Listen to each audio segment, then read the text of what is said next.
In her interview with Hoda Kotb, Savannah Guthrie said something that should have generated a week of follow-up questions. She said she believes 2 of the ransom notes are legitimate. Not all of them. 2. That is the first time anyone connected to this family has put a specific number on it. She drew a line between the notes she considers real and the ones she does not, which means she, or the people advising her, has access to information the rest of us do not. She knows what was in those 2 notes that made them different. She knows what details matched what investigators found at the scene. And nobody asked the follow-up. Nobody asked which 2. Nobody asked what separated them. This morning, Savannah walked back into Studio 1A for the first time in 2 months. Sunflower yellow dress, ribbons outside the studio. Craig Melvin in a matching tie reaching over to hold her hand. Al Roker blowing a kiss from the weather wall. She told the audience it is good to be home. She said, "Ready or not, let us do the news." And then they covered Iran and gas prices and weather. They did not mention Nancy. It was a moment of resilience from a daughter carrying the weight of something most people cannot imagine, and nobody should take that from her. But behind that moment, the numbers tell a different story. Day 66. No suspect, no arrest, no confirmed motive. The FBI has scaled back field operations in Tucson. Tips have gone quiet. The lead detective on the case had never supervised a homicide investigation before being assigned to this one. The sheriff, who cleared the family, is facing an oath hearing this week because the county government above him concluded that his statements require the weight of perjury consequences before they can be treated as reliable. And the ransom theory that has held this case together since the first phone call is collapsing under the weight of its own contradictions. This video lays out 5 reasons, sourced, documented, and verifiable, why everything in this case circles back to the same place. Not a stranger, not a random crime. Someone who knew Nancy, someone who had access, someone inside. Subscribe and turn on notifications. Let us get into it.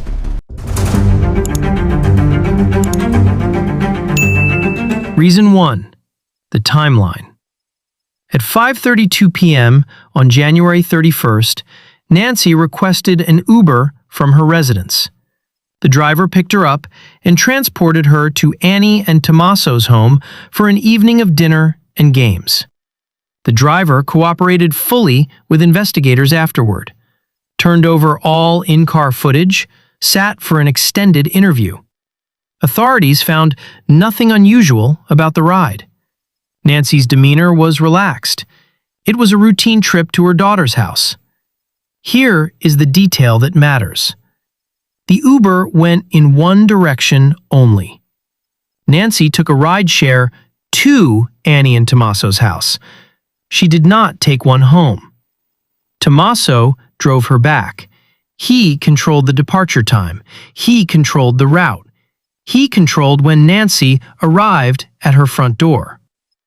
And his account of the drop-off, that he walked her in, that the garage door closed behind her, is the only version of those events that exists.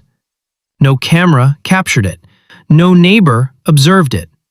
There is no independent verification that the drop-off happened the way Tommaso described it. Think about what that means in terms of the information chain. The Uber driver can confirm Nancy left her house at 5:32 and arrived at Annie and Tommaso's. There is footage of that. There are timestamps. That leg of the journey is documented. But the return trip, the one controlled by Tommaso, has no documentation at all. No rideshare record, no in-car video, no GPS log from a third-party app. The only evidence that Nancy arrived home at 9:50 p.m. is the word of the man who says he drove her there. If Nancy arrived home at 9:50, the abduction occurred sometime between then and 2:28 a.m., when the pacemaker disconnected. That is a window of roughly 4.5 hours. But if the drop-off time is inaccurate, if Nancy arrived earlier or later than stated, or if something happened during the drive that has not been disclosed, then the entire timeline that investigators are working with shifts. And the only person who can confirm or deny it is Tommaso. Tommaso says he returned Nancy at approximately 9:50 p.m. Her heart medication was due at 10.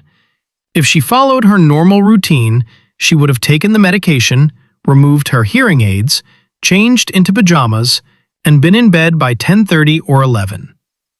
After the hearing aids came out, she could not hear a door open. She could not hear footsteps in the hallway. She could not hear a voice giving commands. She was functionally sealed inside her own silence.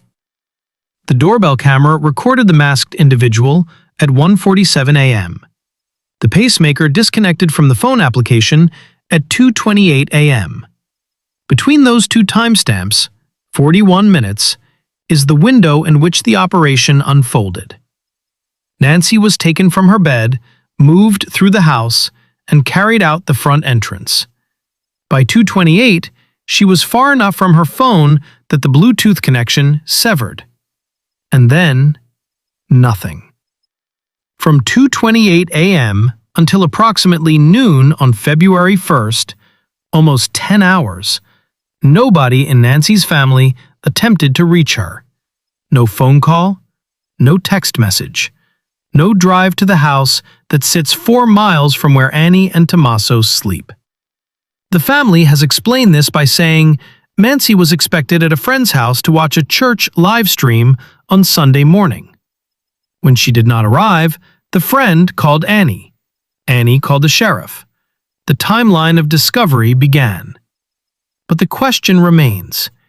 If you drop off your 84-year-old mother-in-law at 9:50 p.m., a woman who is about to be alone and deaf and reliant on medication, do you not send a text at 10:15 saying, "Did you get in okay?" Do you not call the next morning to say, "Good morning"?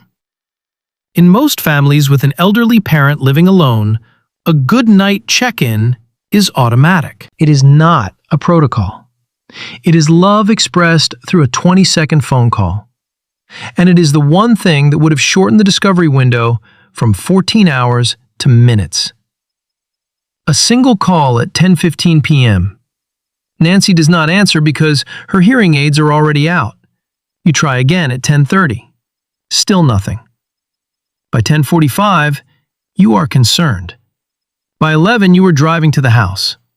By 11:15, you are standing on the porch, seeing the blood, and calling 911. The entire timeline collapses. The 14-hour window disappears. And whatever happened between 2:28 a.m. and noon is compressed into hours instead of the full night. That call was never made. The absence of contact is not evidence of guilt, but it is the absence of the behavior you would expect from people who are concerned about a vulnerable elderly woman living alone. And that absence created the exact window that whoever took Nancy needed to operate without detection. Savannah was in New York. She called hospitals after learning Nancy was missing. But here is what the McDonough panel flagged. Savannah called hospitals after Annie and Tommaso had already called.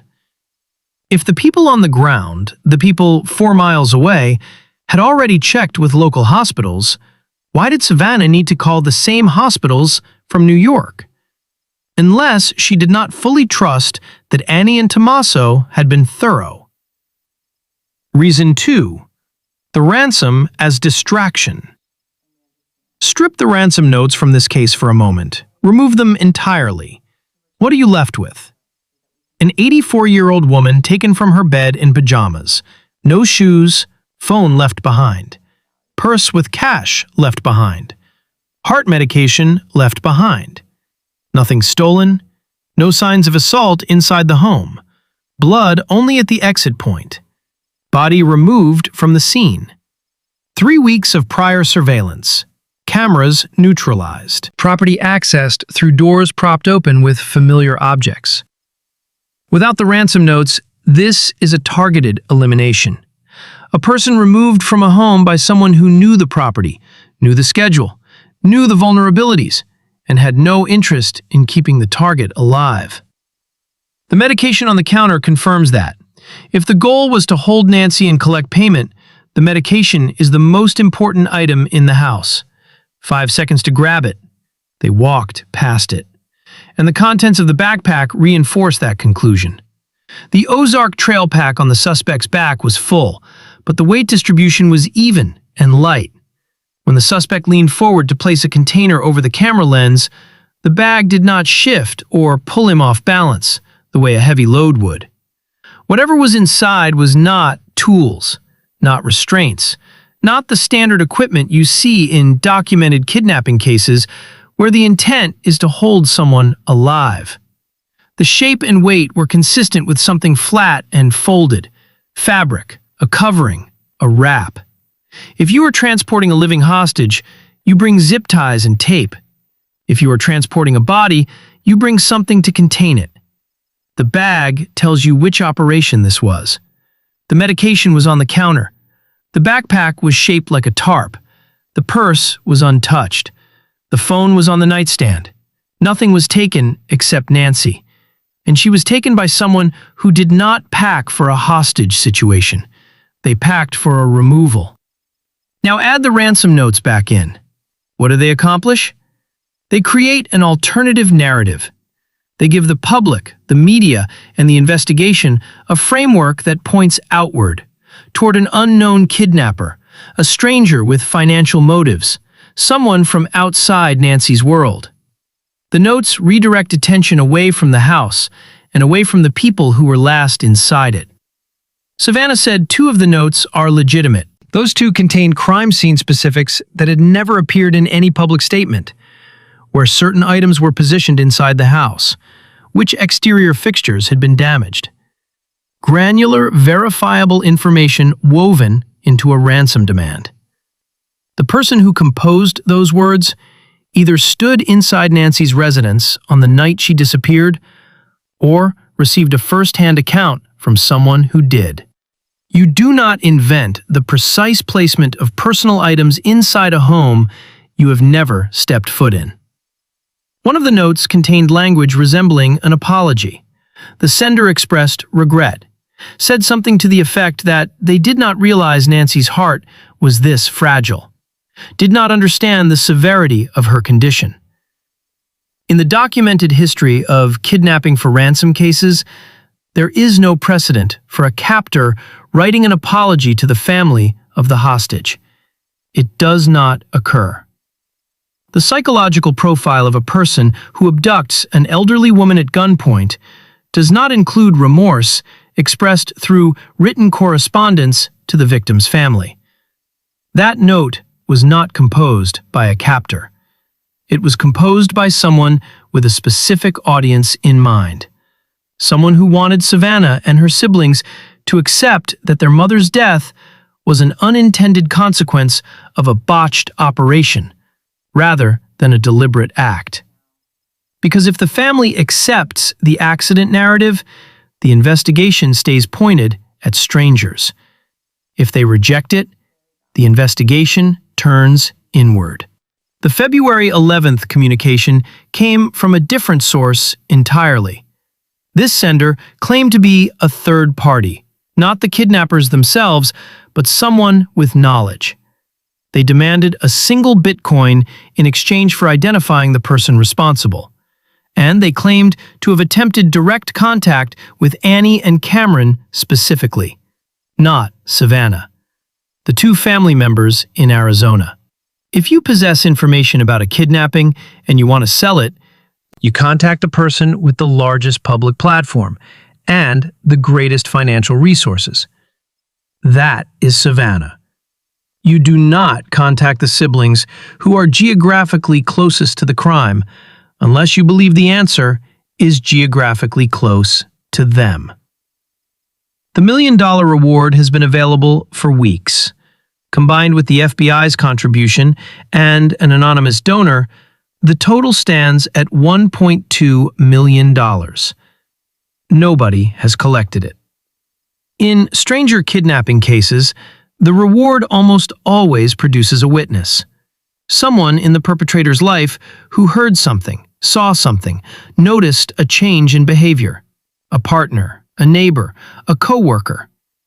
Someone talks because $1.2 million is life-changing money. When nobody talks, it is because the people with knowledge are the same people who would be implicated by sharing it. The silence around this reward is not a dead end.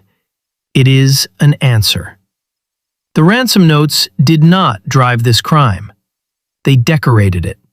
They gave the case a shape that pointed away from the people closest to Nancy and toward a phantom stranger who demanded millions in cryptocurrency and then vanished without collecting a dollar. That is not how kidnapping works. That is how staging works. And when you remove the staging, what remains underneath it is a targeted act carried out by someone who knew the house, knew the schedule, knew the vulnerabilities, and had no interest in keeping Nancy Guthrie alive. And the body confirms it. Nancy's body was removed from the house. In documented cases where someone close to the victim is responsible, removing the body is one of the most consistent patterns. It serves a specific purpose. Not to hide the crime, because forensic evidence remains at the scene regardless, but to redirect the investigation. A body inside the house points directly at the people with access to the house. A missing body creates ambiguity. It allows for the possibility of a stranger abduction. It creates space for a ransom narrative. It turns a crime scene into a missing person case and buys time. Time to compose notes. Time to create a fictional kidnapper. Time to let the investigation chase a ghost, while the actual perpetrators sit inside the 4-mile radius between Annie's house and Nancy's house, waiting for the attention to fade. And consider who introduced the ransom framework in the first place. When Annie reached Savannah with the news, Savannah immediately contacted her brother Cameron, retired colonel, intelligence background, combat pilot. And by Savannah's own telling, Cameron's assessment was instantaneous. No evidence examined, no scene visited, no note received. He concluded Nancy had been taken for ransom, and that Savannah's public visibility was the reason. He reached the most elaborate possible explanation within moments of hearing his mother was gone. Not illness, not an accident, not wandering. A planned kidnapping motivated by celebrity. That framework became the family's operating assumption from that point forward. And the person who installed it did so before the first responders had finished processing the front porch. The ransom theory was not a conclusion the evidence produced. It was a lens the family placed over the evidence before the evidence had been examined. And 66 days later, when you remove that lens and look at what is actually there, the medication, the backpack, the notes, the apology, the unclaimed reward. The ransom theory is not a theory. It is a distraction.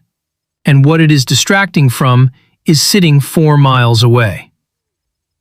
Reason 3. The network. There are 3 men in Tucson whose names keep intersecting in this investigation. The connections between them have been reported separately. Nobody has mapped them together. Tommaso Cioni is Annie Guthrie's husband.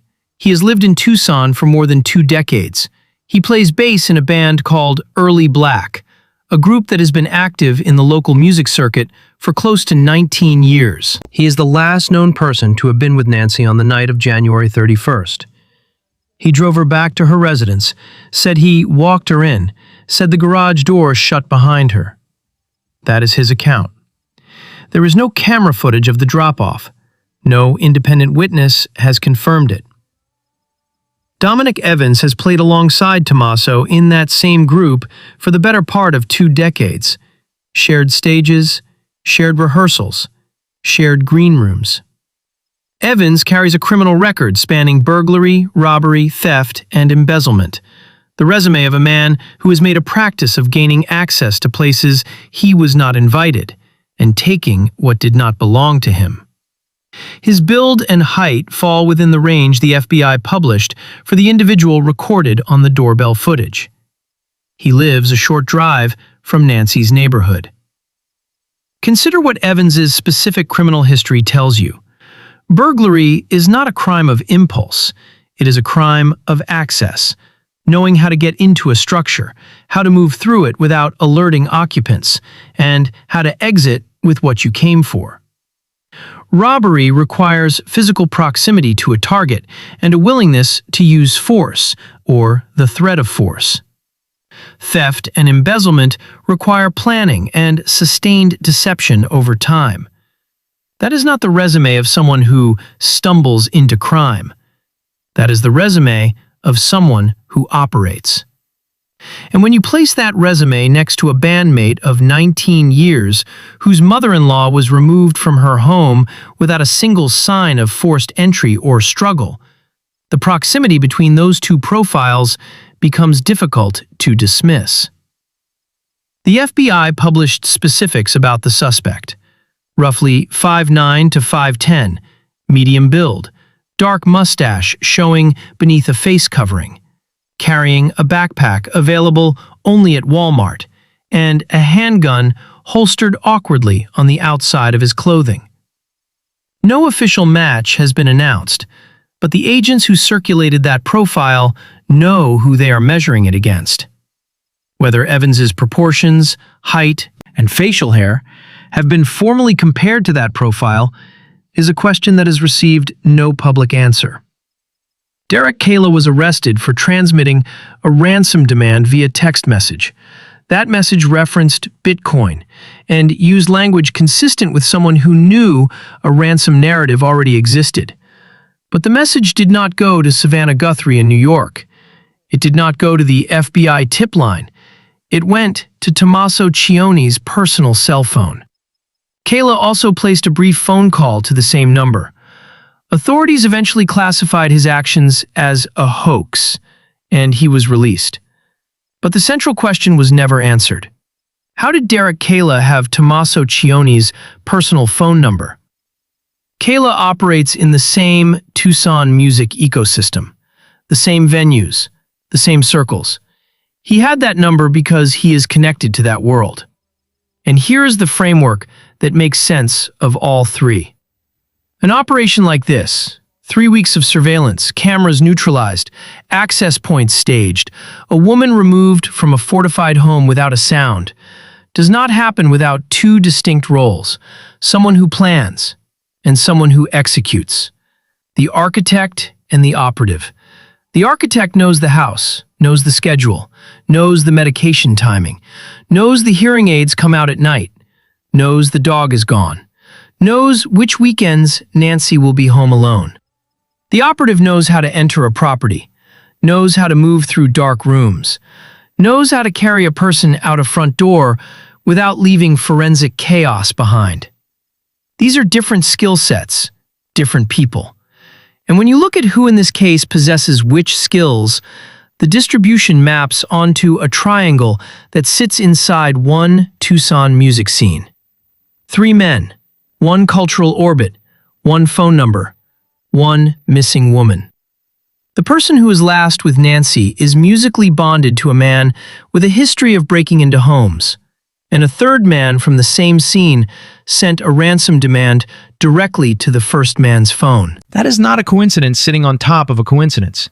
That is a network. Reason 4. The house. A law enforcement source described the interior of Nancy's home to News Nation using a single word: immaculate. No disruption, no evidence of confrontation, no furniture shifted, no glass cracked, no locks compromised. The residence appeared as if Nancy had simply risen and departed on her own. The sole indicators of criminal activity were the blood traces near the front threshold and the rear access points that had been held ajar using items from the property itself.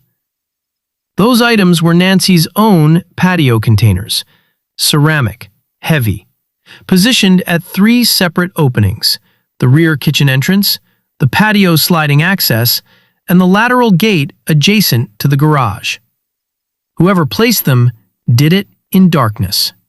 At approximately 2 in the morning, without fumbling, without guessing, without knocking anything over on a patio they had never visited before.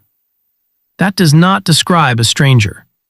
That describes someone whose hands have touched those containers before. Someone who knew their weight, their position, and which openings they were needed for. The front entrance had a reinforced metal security barrier, a gate that a neighbor confirmed is virtually impenetrable from the exterior when secured. Former FBI Special Agent O'Connell assessed that Nancy was carried out by 2 individuals based on the blood evidence at the threshold. The individual on the porch was not forcing his way through that barrier. He was standing there. The barrier opened from the interior, which means someone was already inside. Now, consider the cameras. Every wireless camera on Nancy's property went dark on the night she was taken. The pool camera, the backyard camera, the side yard camera. The doorbell camera was physically tampered with. The suspect placed a container over the lens. But the wireless cameras did not require physical contact. They were neutralized remotely. That means the suspect arrived with a device, a Wi-Fi jammer or signal disruptor, specifically calibrated to knock those cameras offline. You do not buy that device on the way to a random burglary. You acquire it in advance. You test it. And you need to know what frequencies the cameras operate on, which means you need to know the brand, the model, or the network configuration. That is information gathered from being on the property, from standing close enough to the units to read their specifications, from proximity that extends well beyond driving past the house and looking at the front door. Neighbor Jeff Lammy, who lives 4 houses from Nancy, told Nancy Grace that 2 of his own cameras were found offline during the same time frame. He could not say whether it was a coincidence or connected. But if a signal disruptor was active in the area, its range may have extended beyond Nancy's property and affected neighboring systems as well. Lammy's offline cameras may be collateral evidence of the same device that darkened Nancy's feeds. Now, consider what the condition of the house eliminates. It eliminates a robbery. Nothing was taken. The purse with cash remained. The phone remained. It eliminates a random break-in that escalated. A random intruder does not spend 3 weekends conducting surveillance and arrive with a device capable of disabling every wireless camera on the property. And it eliminates a financial motive driven by stealing valuables, because if property or cash were the target, the house would show evidence of searching. Drawers opened, cabinets rifled, rooms tossed. The house showed none of that. And the random burglary theory fails on a simpler level. If an unplanned intruder enters a home and encounters an 84-year-old woman who can barely walk to her mailbox, a woman in pajamas with no shoes who weighs well under 150 pounds, that encounter does not produce an immaculate house. It produces panic. Overturned furniture, broken objects. Evidence of a confrontation between someone who was not expecting resistance and someone too frail to provide it. The crime scene inside Nancy's house is clean, methodical, undisturbed. That is not what happens when a plan does not exist. That is what happens when a plan is executed by someone who has rehearsed it. And there is one more element that has received almost no coverage. Nancy once had a dog. That dog was no longer alive at the time of the abduction. Former SWAT commander Bob Kiergy said on the record that a dog, any dog, would have likely disrupted this operation. A bark at 1 in the morning draws attention from neighbors like Jeff Lammy, 4 houses down, whose own dogs woke him on both January 11th and February 1st. Whoever planned what happened to Nancy knew there was no longer a dog in that house. That is not information available from the street. That is information available from being inside Nancy's life. Reason 5. The vulnerability. Nancy Guthrie was 84 years old. She had a pacemaker. She required daily heart medication that the sheriff said could prove fatal to miss for even 24 hours. She wore hearing aids, powerful ones, and without them, she existed in near total silence. She had limited mobility. The sheriff described her as someone who struggled to walk to the end of her driveway. Her dog had died, and she lived entirely alone in a large residence in the Catalina foothills, a neighborhood where the properties are spaced far enough apart that a neighbor 4 houses down cannot hear what happens inside the house next door. No live-in caretaker, no visiting nurse, no medical alert pendant, no active camera subscription on the security system, no alarm company monitoring the residence overnight. An 84-year-old woman with a heart condition, no hearing, limited movement, and no way to call for help after she removed her aids for the night. Completely isolated, completely vulnerable, every single night. The question that nobody in the media has pressed the family on is simple. Why was Nancy left in this condition? Who made the decision that an 84-year-old woman with these specific medical needs and physical limitations should live alone without assistance in a house this size in a neighborhood this isolated? And who benefited from that arrangement remaining unchanged? Because vulnerability is not neutral. Vulnerability is a condition that someone either addresses or permits. Nancy's children knew about the hearing aids. They knew about the medication. They knew the dog was gone. They knew the cameras had no active recording subscription. They knew the neighborhood was dark and quiet, and that nobody would hear anything after midnight. The family dinner on January 31st ended, and Tommaso drove Nancy home and watched the garage door close. And then nobody contacted her for 14 hours. If you are concerned about the safety of an elderly parent living alone, a parent who cannot hear an intruder enter, who cannot survive without daily medication, who cannot run, who has no dog and no alarm, you install a medical alert system. You set up a nightly check-in call. You hire a part-time aide. You activate the camera subscription so someone is monitoring the feed. You do something. The absence of all of those precautions in a family with the financial resources to implement every single one of them is not an oversight. It is a condition that someone allowed to persist. Think about the emergencies that could happen to a woman in Nancy's condition on any given night. A fall in the bathroom, a cardiac event, a medication reaction, a power outage that disables the pacemaker's phone connection. Any of these would require immediate assistance, and in every one of these scenarios, Nancy would be unable to call for help after removing her hearing aids. She would not hear her phone ring. She would not hear someone knocking on the door. She would lie wherever she fell until someone physically came to the house and found her. The friend who expected her for church on Sunday morning was the only fail-safe in her entire life. One person, one scheduled visit, once a week.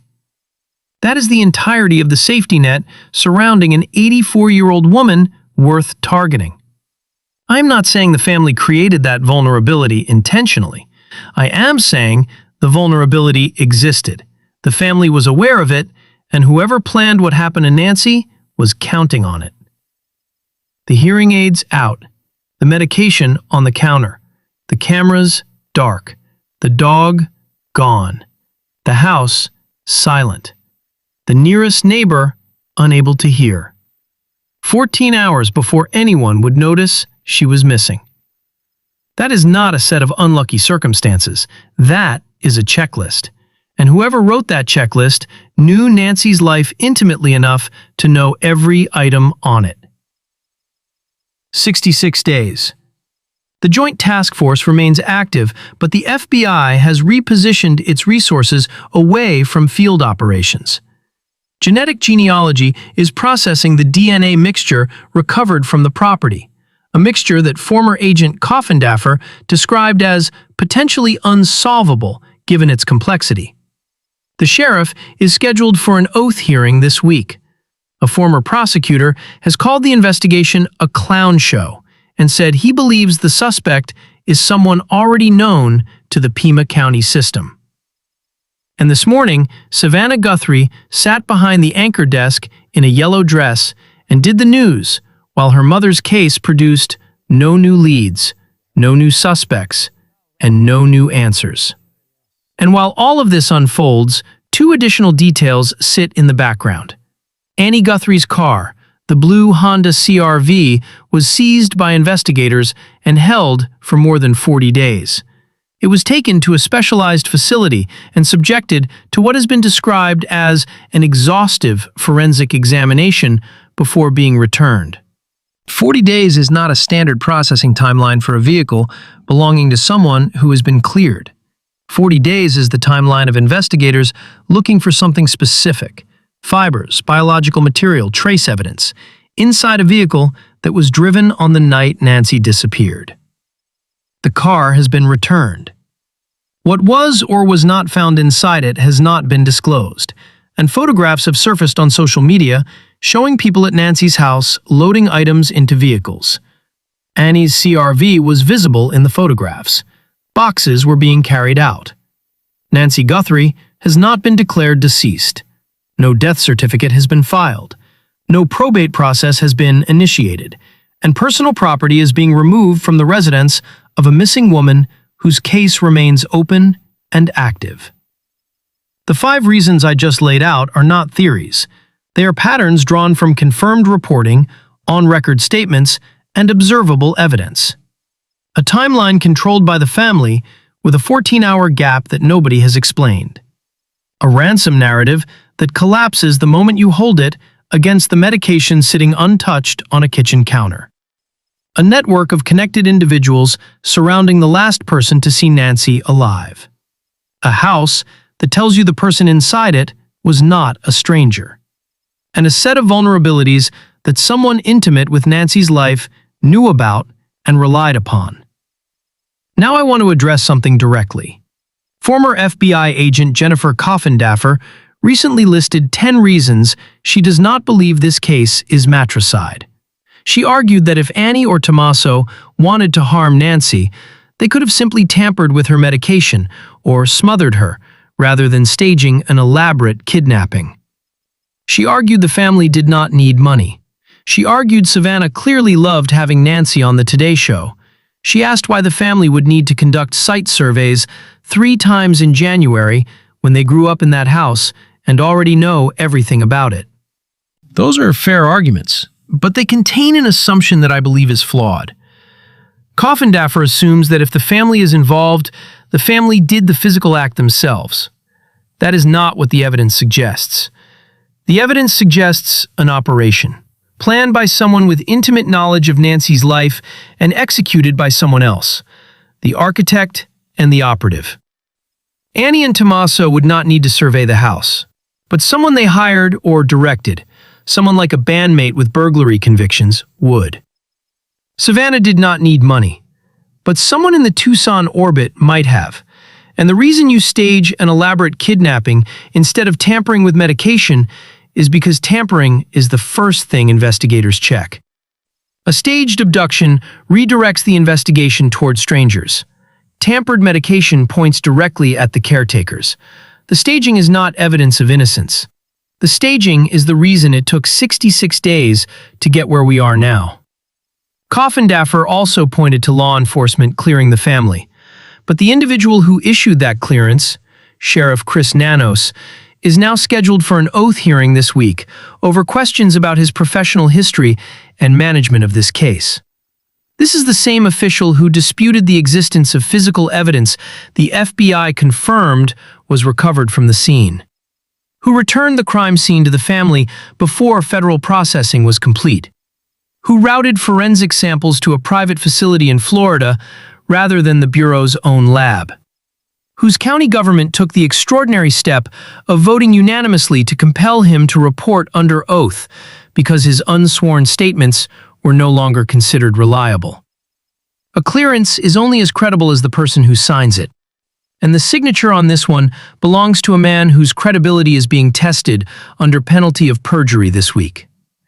Every one of those 5 patterns points in the same direction, not outward, inward. Someone in Tucson knows what happened in that house, and the evidence says they are not the stranger everyone has been looking for. Subscribe, turn on notifications, drop a comment, and tell me which of the 5 reasons you found most compelling. The next video follows the money, and the trail is short.